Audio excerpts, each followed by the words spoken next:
ሰላም እንዴት አላችሁ? ወደ ተማሪዎቻችን ናትናኤል ነኝ ከሉሲ ብሪጅ አካዳሚ። የ11ኛ ክፍል ኢኮኖሚክስ ትምህርታችን እንግዲህ እንደቀጠለ ነው።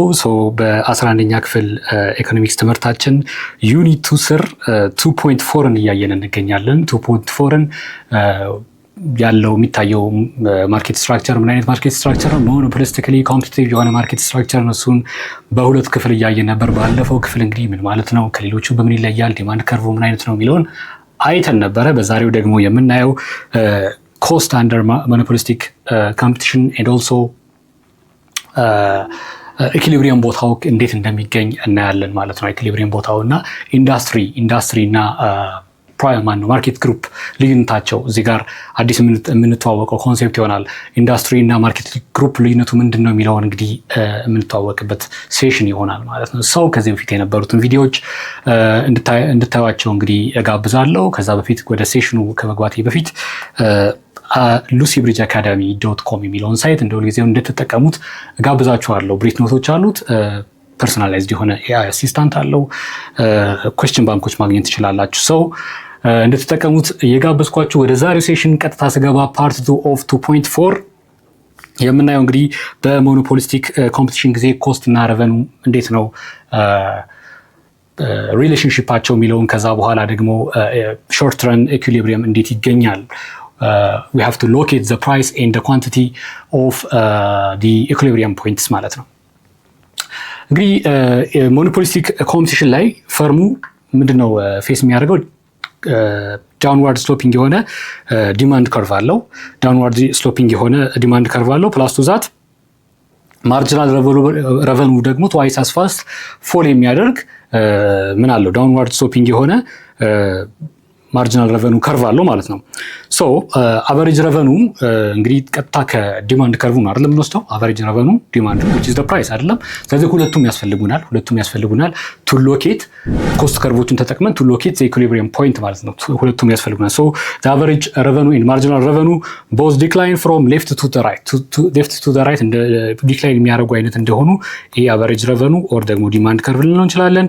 this is the marginal revenue ትንሽ ወደ ውስጥ ገባ ብሎ ፎል የሚያደርገው እንትን ነው። ሁለቱም they fall left to right as output increase ከሌፍት ወደ ራይት ፎል ያደርጋሉ ማለት ነው። so firms must lower their selling price to sell more። እንግዲህ እንደተነጋገረ ነው በፕራይስ ኢፌክት ምክንያት ሞኖፖሊስቲክሊ ኮምፒቲቲቭ የሆነ ፈርምም ምን ማድረግ አለበት ብለናል። አንደር ሞኖፖሊም ምን ብለናል? ቱ ሴል ሞር ፕራይስ ዝቅ ማድረግ አለበት።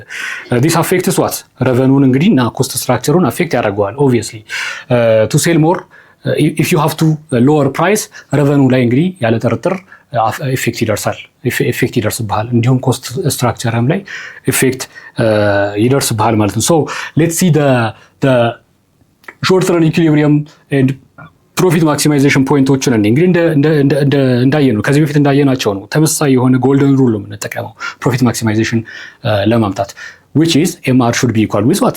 MC. MR should be equal with MC. And also the sufficient condition ደግሞ ወይም second order conditionችን ምን ነበረ? The MR curve should cut the MC curve from below። እንግዲህ እዚህ ጋር ከርቫን እየሳልን ብናያት መልካም ነው። so we have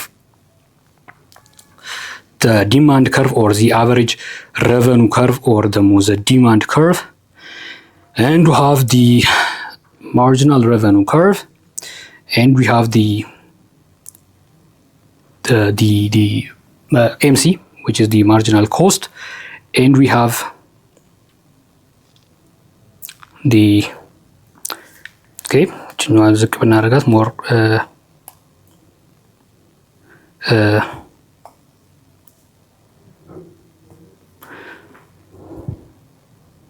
እዚህ ጋር እናርጋት።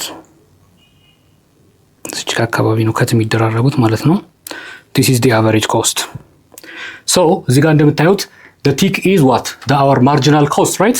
እዚህ ጋር marginal costን ከት ያደርገዋል አይደል? from under ነው ከት የሚያደርገው። ቲክ ሲያደርግ መጀመሪያ ፎል ያደርጋል፣ ከዛ obviously ራይዝ ያደርጋል due to the diminishing return principle ራይዝ ያደርጋል። ከዛ ራይዝ ሲያደርግ እዚህ ጋር ምን ያደርገዋል? ከት ያደርገዋል። እቺ ፖይንት ማለት ምን ማለት ነው? የዚህን የትምህርት ክፍል ሙሉ ቪዲዮ ማግኘት ከፈለጋችሁ ዌብሳይታችን ላይ አሊያም ደግሞ የሞባይል አፕሊኬሽናችን ላይ ማግኘት ትችላላችሁ።